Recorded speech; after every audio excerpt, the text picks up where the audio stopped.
तो सत श्री अकाल, आदाब मेरी प्यारी महिला साथियों। यह जो बैच है यह एक संपूर्ण थ्योरी बैच है, जैसा कि आपको दिखाई दे रहा होगा। ये इस थ्योरी बैच की सेकंड क्लास है, जिसमें हम मनोविज्ञान के संप्रदाय के बारे में अध्ययन करेंगे, जिसे हम स्कूल्स और पेडागोजी भी कहते हैं। ओके, जैसा कि आपको दिखाई दे रहा होगा, ये बाल विकास का अभी हम क्या पढ़ रहे हैं, सामान्य परिचय पढ़ रहे हैं। सो स्टार्ट करते हैं। Schools of pedagogy. School of pedagogy की मैं बात करूं, मनोविज्ञान के संप्रदाय की अगर मैं बात करूं, तो ये 5 टाइप से डिवाइडेड है। सबसे पहले आता है संरचनावाद, दूसरा आता है प्रकार्यवाद, तीसरा आता है व्यवहारवाद, चौथा है मनोविश्लेषणात्मकवाद, पांचवा है गेस्टॉलवाद और छठवा है मानववाद। तो इन सब जो भी ये सब जो भी मनोविज्ञान की स्कूल्स थे, संप्रदाय थे, इनके बारे में हम वन बाय वन हम डिस्कस करेंगे। ये एग्ज़ाम के पर्सपेक्टिव से इम्पॉर्टेंट है। इनके फाउंडर्स जो हैं, ये किस सन में स्थापित हुए थे, इनका किन्होंने समर्थन किया, ये सारी चीज़ें एग्ज़ाम में पूछी जाती है। ओके, तो पहले आता है संरचनावाद। संरचनावाद के बारे में हमने लास्ट क्लास में भी डिस्कस किया था, उसी को हम कंटिन्यू करेंगे। संरचनावाद के फाउंडर कौन है? विलियम वुंट है। लास्ट क्लास में भी मैंने आपको बताया था। ये जो है वो 1879 में जर्मनी के लिप्सिंग शहर में एक लेबोरेटरी की स्थापना की गई थी। इस लेबोरेटरी की स्थापना किन्होंने की थी? इस लेबोरेटरी की स्थापना विलियम वुंट ने की थी, जो कि जर्मनी के रहने वाले। इन्होंने इसकी स्थापना की और इन्होंने संरचनावाद के बारे में अध्ययन किया था। इन्होंने संरचनावाद के बारे में बताया कि ज्ञान की निश्चित संरचना होती है।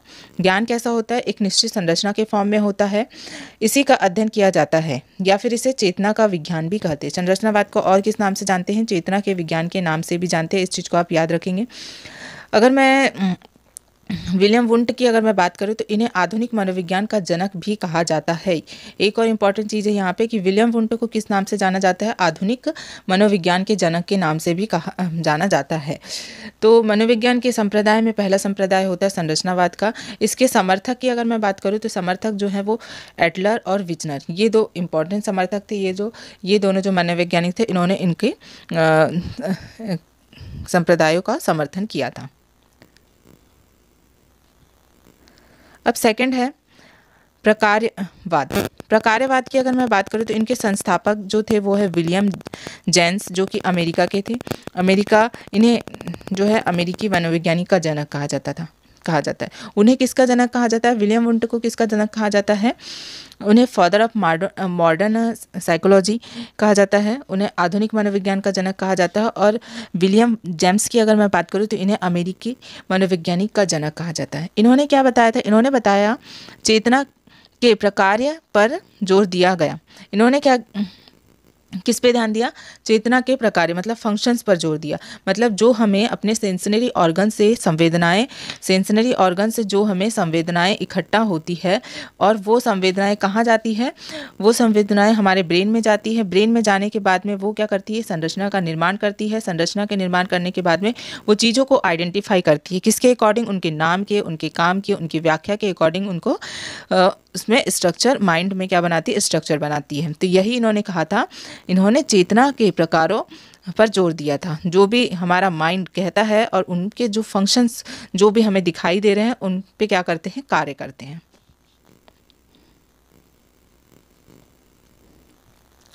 आगे मैं बात करूं कि प्रकार्यवाद की, तो ये अमेरिकी वैज्ञानिकों ने इस पर बहुत सारे अपने तर्क वितर्क दिए थे। प्रकार्यवाद पे बहुत जो मनोवैज्ञानिक थे, उन्होंने अपना समर्थन भी दिया। समर्थन की बात करूं, तो पहला समर्थन किलपैट्रिक नामक मनोवैज्ञानिक ने दिया था। किलपैट्रिक ने क्या बताया? कहा जाता है प्रैग्मैटिक मनोविज्ञान के जनक कहा जाता है। प्रैग्मैटिक मनोविज्ञान को और किस नाम से जाना जाता है? प्रयोजनवाद के नाम से जाना जाता है, या फिर परियोजनावादी के नाम से भी जाना जाता है। इसी क्रम में अगर मैं सेकंड मनोवैज्ञानिक की बात करूं, तो वो है थॉर्नडाइक। थॉर्नडाइक ने इन्होंने बिल्ली पर एक्सपेरिमेंट किया था, और बिल्ली पर एक्सपेरिमेंट करने के बाद में सीखने के नियम दिए थे, अधिगम के नियम दिए थे। ये नियम हम अधिगम की क्लास में पढ़ेंगे। अभी यहाँ पे सिर्फ मैं आपको छोटा सा डिटेल बता रही हूँ। ओके, तो इन्होंने किस पे एक्सपेरिमेंट किया था? बिल्ली पे एक्सपेरिमेंट किया था। ये बहुत ही ज़्यादा, थॉर्नडाइक के बारे में पढ़ना बहुत ज़्यादा इंपॉर्टेंट है। अब इनके समर्थकों की बात करूँ, तो कैटल जो थे उनके एक और समर्थक थे, और जॉन डीवी एक और समर्थक थे।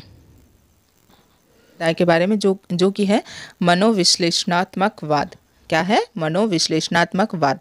जिसके फाउंडर कौन है? सिगमंड फ्रायड है।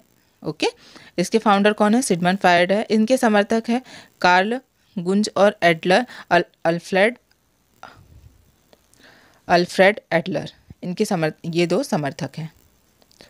इन्होंने ब्रेन को 3 पार्ट में डिवाइड किया था और इन्होंने ब्रेन के 3 नेम दिए थे, है ना। पहला बताया चेतन, दूसरा बताया अर्धचेतन, तीसरा बताया अचेतन। जिसे चेतन को हम इंग्लिश में कॉन्सिक्वेंस, सबकॉन्सिक्वेंस और अनकॉन्सिक्वेंस, ये तीनों नाम आप लोग ने कहीं ना कहीं सुना होगा। लेकिन अब इसका मीनिंग क्या होता है ये आप लोग आज जानेंगे। मुझे उम्मीद है कि बहुत से लोगों को ये चीज़ नहीं पता होगा कि कॉन्सिक्वेंट माइंड क्या होता है, सब कॉन्सिक्वेंट माइंड क्या होता है और अनकॉन्सिक्वेंट माइंड क्या होता है। हम इन तीनों चीज़ों का यूज़ जो है वो बहुत गलत जगह पे करते हैं। आज इसका जो रियल मीनिंग है वो पता करते हैं। ओके, सो फ्रायड ने क्या किया था? माइंड को कितने पार्ट्स में डिवाइड किया था? 3 टाइप्स में डिवाइड किया था। फर्स्ट होता है चेतन मन, दूसरा होता है अर्धचेतन मन, तीसरा होता है अचेतन मन। ये 3 मन आपने देख लिए, consequence mind, sub consequent mind and unconsequent mind. Okay, sub consequent mind की अगर मैं बात करूँ तो ये 10% होता है। यूनिकॉन्सिक्वेंट माइंड की मैं बात करूँ तो ये 90% होता है। और इन दोनों का मिक्सचर होता है क्या? सब कॉन्सिक्वेंट माइंड। ओके, अब यूनिकॉन्सिक्वेंट माइंड का, सब कॉन्सिक्वेंट माइंड की अगर मैं फंक्शन की बात करूँ, इसका फंक्शन क्या होता है? चेतन व अचेतन में संतुलन बनाने का काम होता है। ये दोनों जो माइंड्स हैं, इन दोनों में क्या करता है? ये संतुलन बनाने का कार्य करता है। अब इनके भी नियम थे।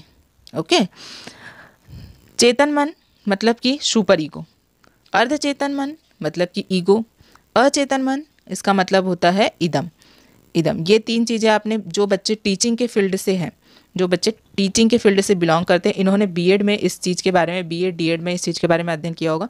बट जो नॉन टीचिंग फील्ड से, उन्हें ये सारी चीज़ें बहुत ही न्यू लग रही होगी। पर आप वीडियो में बने रहिए, जैसे जैसे आप पढ़ते जाएंगे वैसे वैसे आपको बनती जाएंगी चीज़ें। तो अच्छे से प्लीज़ कंटिन्यू करिएगा। ओके, तो चेतन मन की मैंने बात करी, इसे सुपर ईगो या फिर परम अहम भी कहते हैं। इसमें नैतिकता का नियम शामिल होता है। अर्धचेतन की मैं बात करूँ तो इसे ईगो या फिर अहम कहते हैं, इसमें वास्तविकता का नियम शामिल होता है। अचेतन मन की मैं बात करूँ तो इसमें इदम शामिल होता है, जिसे सुख का नियम भी कहते हैं। अब ये नियम कैसे कार्य करते हैं, ये मैं आपको एक एग्जाम्पल के थ्रू बताती हूँ कि ये जो नियम है कैसे कार्य करते हैं।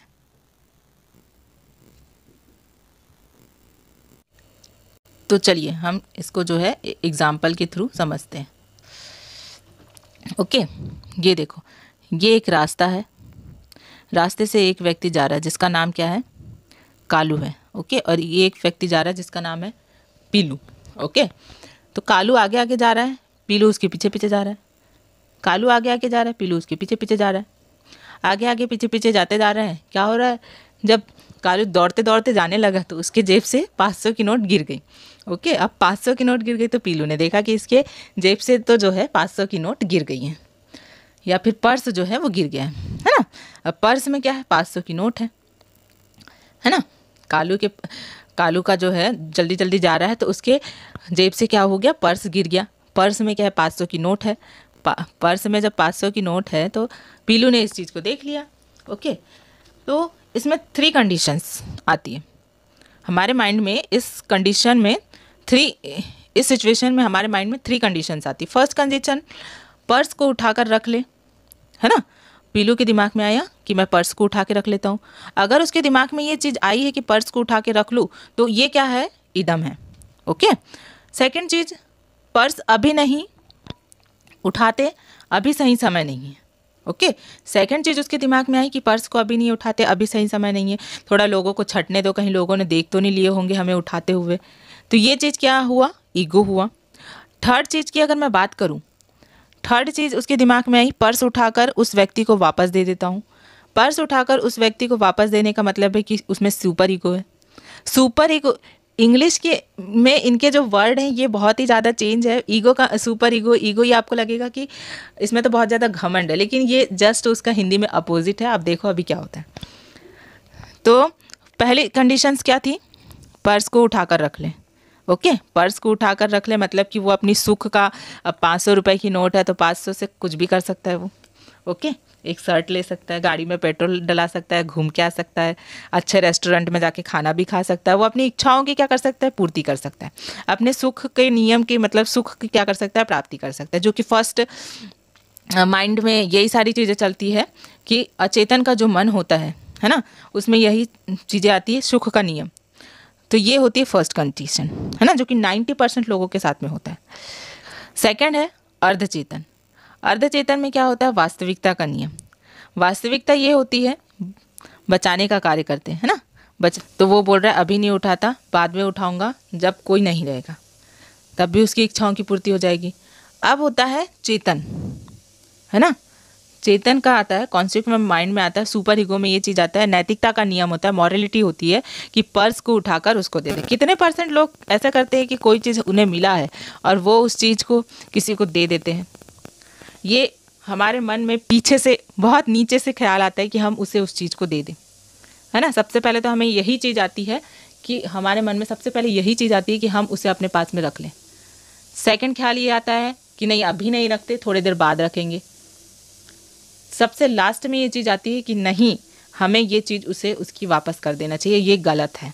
ये जो है ये बहुत कम लोगों के इसमें आता है। तो ये जो था ये किसका नियम था? मनोविश्लेषणात्मकवाद है। इसमें ये किसने दिया था ये नियम? इसके फाउंडर कौन है? सिगमंड फ्रायड है। इन्होंने ये सारी चीज़ें बताई कि माइंड 3 टाइप्स के होते हैं, चेतन मन, अर्धचेतन मन, अचेतन मन। इसमें ईगो होता है, अहम, सुपर ईगो होता है, इडम होता है। ओके, तो आई होप कि आपको ये सारी चीज़ें जो है ये समझ में आ गई होगी कि ये सब चीज़ें क्या होती हैं। आगे बढ़ते हैं। आगे है व्यवहारवाद। व्यवहारवाद क्या होता है? बिहेवियरिज्म क्या होता है? बिहेवियरिज्म में के जनक की अगर मैं बात करूँ तो वॉटसन इसके जनक थे।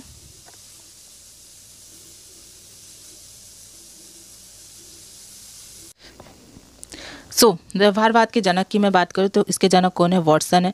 समर्थक है पावलाव, मैकडूगल, वुडवर्थ, स्किनर, जिसे BF स्किनर भी कहते हैं, और लास्ट में है हल।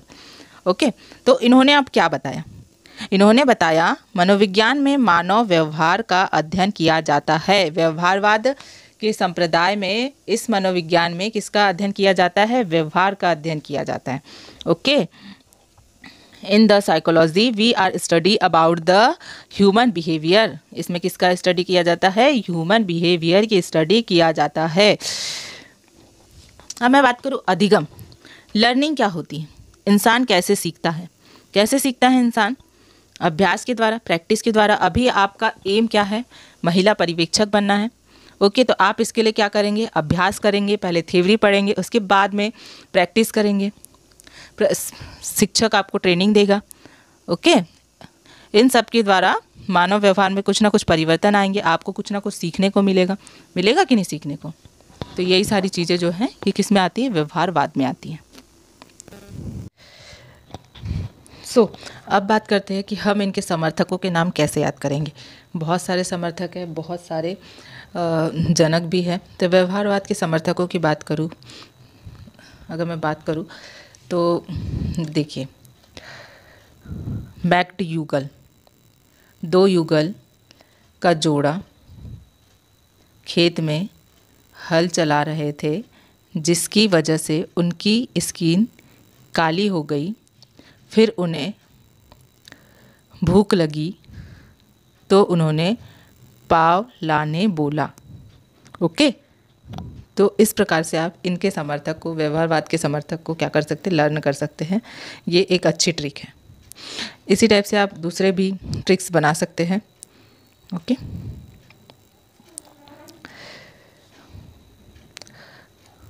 अब जैसे कि मैंने आपको बताया कि व्यवहारवाद जो है वो मनोविज्ञान में मानव व्यवहार का अध्ययन किया जाता है।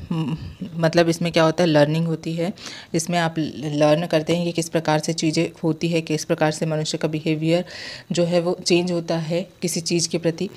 अच्छा, मुझे ये बताओ, अगर कहीं पानी गर्म हो रहा है, ओके, और पानी आपको लाके उस पानी को आपके सामने लाके रख दिया गया है, आपको पता नहीं है कि वो पानी गर्म है, पर उसमें से थोड़ी थोड़ी भाप निकल रही है, क्या आप उस पानी को हाथ लगाएंगे?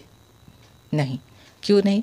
क्योंकि आपने ये चीज़ पहले करा होगा, ये चीज़ पहले आपने देखा होगा कि वो पानी गर्म था और उसको हाथ लगाने से क्या हुआ, आपका जल गया था, है ना। ये चीज़ पहले आपके साथ हो चुकी है। तो एक बार जो आपके साथ में हो जाती है, जो चीज़ें आपके साथ में हो जाती है वो आपको हमेशा याद रहती है ना। मतलब वो उद्दीपक का काम करता है कि यहाँ पे आपको क्या दिखाई दे रहा है, एक सांप दिखाई दे रहा है। सांप किस संवेदी अंग से आपने देखा? आँखों से देखा। आँखों से ये चीज़ें कहाँ गई? ब्रेन में गई। ब्रेन के बाद आपकी दिमाग में संरचना बनी। संरचना बनने के बाद आपने पहचाना कि एक सांप है, और ये कौन सा सांप है? कोबरा है। इससे आपके व्यवहार में कुछ ना कुछ परिवर्तन आया। क्या परिवर्तन आया कि ये आपको क्या कर सकता है? डस सकता है, मार सकता है, आपकी इसकी वजह से जान भी हो सकती है ना। तो आपने क्या किया, वहाँ से आप जल्दी से भाग गए, है ना। तो ये जो सांप है, ये किसका काम का? ये जो सांप है ये कौन है? उद्दीपक है। और उद्दीपन के कारण हमारा जो शरीर है उसने क्या किया? रिस्पॉन्स किया, अनुक्रिया किया। तो यही चीज़ें होती है व्यवहारवाद। जो हमारा उद्दीपक जो होता है वो क्या करता है, हमारे शरीर को, हमारे बॉडी को, हमारे व्यवहार में परिवर्तन का कार्य करता है। आज की क्लास इतनी ही थी। कल की क्लास में हम बाल विकास एवं मनोविज्ञान में अंतर पढ़ेंगे, और इसके बाद में उसके पहले हम गैस्ट्रोलवाद संप्रदाय और मानववाद संप्रदाय के बारे में अध्ययन करेंगे। ओके, अगर वीडियो पसंद आए तो प्लीज़ वीडियो को लाइक कीजिए, ज़्यादा से ज़्यादा लोगों को शेयर कीजिए, कुछ भी डाउट हो तो कमेंट करिए, और चैनल को सब्सक्राइब कीजिए। ओके, सो मिलते हैं नेक्स्ट वीडियो में, तब तक के लिए बाय बाय, थैंक यू।